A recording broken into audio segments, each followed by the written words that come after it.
What is happening, guys? This is Ahad Naiman from Smartphone 101, and today I will be doing a gaming and benchmarking review of the Motorola Moto E. So the first benchmark I'm going to run is the quadrant benchmark. So I'm just going to head into the system information. Oops, I think I just went to the wrong place. So yes, going back, let's just head to the system information. So like I've mentioned before, this device runs on Android 4.4.4, that's KitKat. It has ARM v7 processor clocked at 1.2 gigahertz, which has two cores, and the memory is 1 gigabyte of RAM. The display resolution is 540 into 960. It's actually 540 into 960, but there are buttons at the bottom which occupy some pixels, and hence you get that number. You also do get Qualcomm Adreno 305 GPU. Now, according to my knowledge, it's actually Adreno 302, but this benchmark claims it to be Adreno 305, which is a bit weird, but we're just going to ignore that for the time being. Next, there are a couple of sensors also on this device, like the accelerometer, the light sensor, and the proximity sensor. So I'm just going to run a full benchmark test now. Now, to those people who do not exactly know what's happening, let me start by saying that benchmarking tools are apps that test your device's CPU, GPU, and other hardware components in addition to your browser. So if you're curious about how your Android stacks up against the latest devices in the market, these apps can really help you. Talking about Quadrant Benchmark is actually a very popular benchmark tool that benchmarks the different types of hardware in your device. That includes your device's CPU, memory, and input-output performance. It also benchmarks the 2D and the 3D graphics performance, although it's a less intensive 3D benchmark than you'd get with a dedicated 3D benchmarking tool. So we're just going to wait for a few seconds till the test is completed and we get the results. There you go, it's over. Now you can see the device's score, and it actually has a pretty impressive score in this benchmark. If you do have a close up, then you can see the device's score in particular sections like the CPU, the memory, the input output, 2D, 3D, etc. So well, that's about it. So now the next benchmark I'm going to run is the Antutu benchmark. Antutu is an alternative to Quadrant and is another full-featured benchmark tool. It tests the same assortment of hardware in your smartphone or tablet like the Quadrant benchmark, but unlike the Quadrant, you can actually customize the test in the Antutu runs. But I'm just going to run the entire test, which might actually take several minutes, after which we can view the scores on the scores tab and compare the ranking with other popular devices. So now I'm just going to fast forward this real quick so that we can save some time.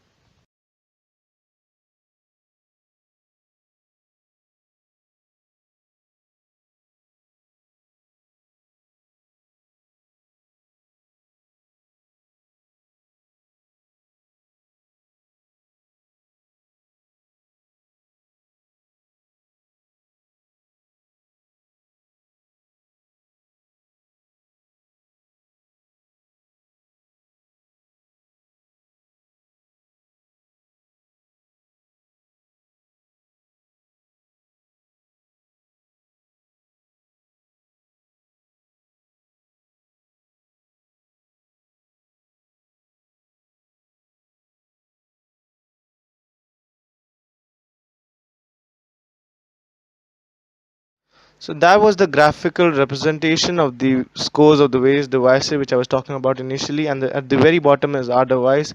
So it scores 13,536, which is actually pretty bad for a device, but considering the fact that it has such low specs, this was very much expected.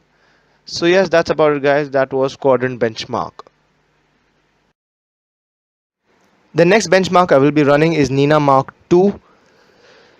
So for those who do not really know what is Nina Mark II, Nina Mark II is a very quick and efficient benchmarking application for Android devices that can help you measure your phone or tablet performance and find out what GPU model is used in your device.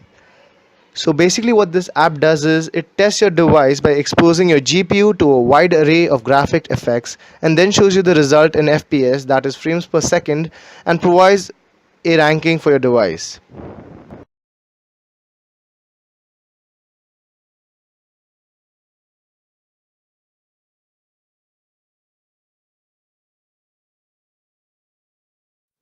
Next, I'm going to play a couple of games on this device, and to start with, I'll be playing Subway Surfers. Now, Subway Surfers is a very popular game, and everybody tends to have this game along with many other games because this is one game which you tend to play when you're really bored and you just want to pass your time. Well, at least I play this game very often when I'm bored. Now, talking about the gameplay of on this particular device, it's actually pretty good. It's actually great. I mean, the sound is brilliant, the display is fantastic. You do not notice any lag whatsoever throughout the game. I did not happen to face, at least I did not happen to face any lag while playing this game. Everything was perfect. The only minute delay I happened to notice was when the game was actually loading.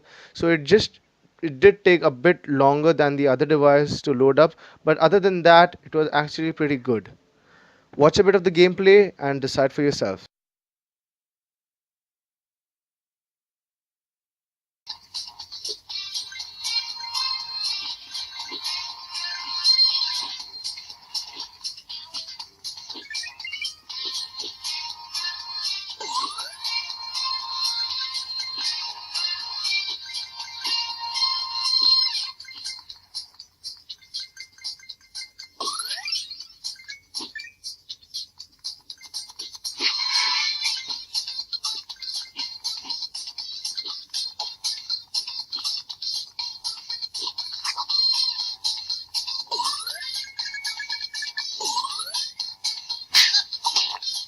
Next game I'm going to play is Temple Run 2. Now, like everybody knows, Temple Run 2 is something similar to Subway Surfers, and like Subway Surfers, I did not happen to notice any lag while playing this game on this device.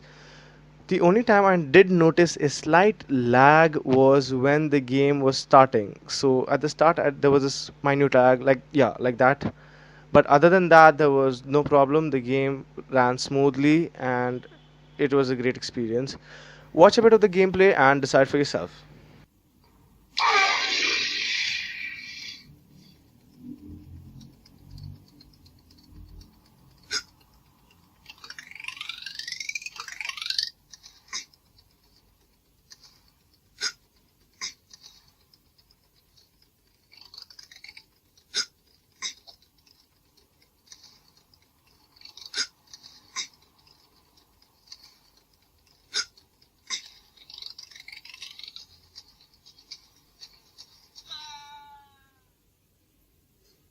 The third and the last game I will be playing is Dead Trigger 2. Now, Dead Trigger 2 is relatively way more larger in terms of size as compared to the previous two games I played, that is the Subway Surfers and the Temple Run 2.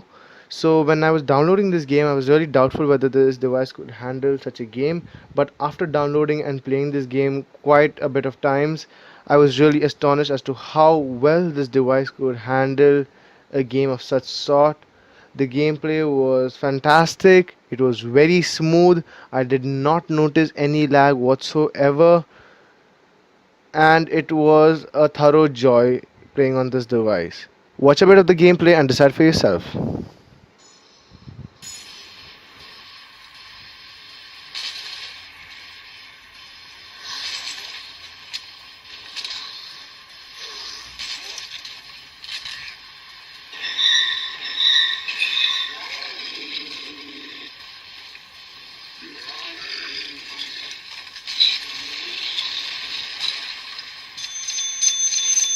I'll take that.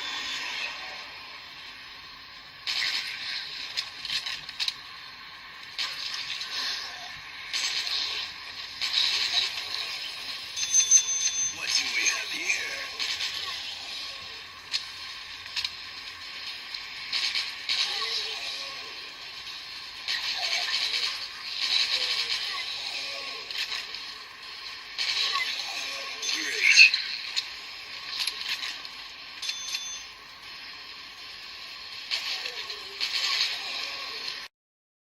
Now, if you did happen to notice, the volume on this game was relatively lower as compared to the games I played previously, like the Subway Surfers and the Temple Run. And this was because my hands were placed over the speakers many a times, so the voice got muffled up.